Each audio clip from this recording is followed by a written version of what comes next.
سعید بن جبیر نے بیان کیا کہ میں نے حضرت ابن عمر رضی اللہ عنہ سے ایسے شخص کا حکم پوچھا جس نے اپنی بیوی پر تہمت لگائی ہو،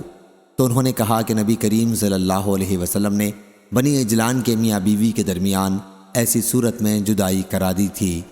اور فرمایا تھا کہ اللہ خوب جانتا ہے کہ تم میں سے ایک جھوٹا ہے، تو کیا تم میں سے ایک جو واقعی گناہ میں مبتلا ہے رجوع کرے گا؟ لیکن ان دونوں نے انکار کیا تو حضور اکرم صلی اللہ علیہ وسلم نے ان میں جدائی کرا دی۔ ایوب نے کہا کہ مجھ سے عمر بن دینار نے فرمایا کہ حدیث کے بعض اجزاء میرے خیال ہے کہ میں نے ابھی تم سے بیان نہیں کیے ہیں۔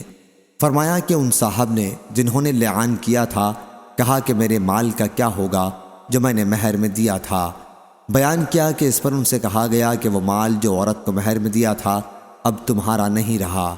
اگر تم سچے ہو اس تہمت لگانے میں تب بھی، کیونکہ تم اس عورت کے پاس تنہائی میں جا چکے ہو، اور اگر تم جھوٹے ہو تب تو تم کو اور بھی مہر نہ ملنا چاہیے۔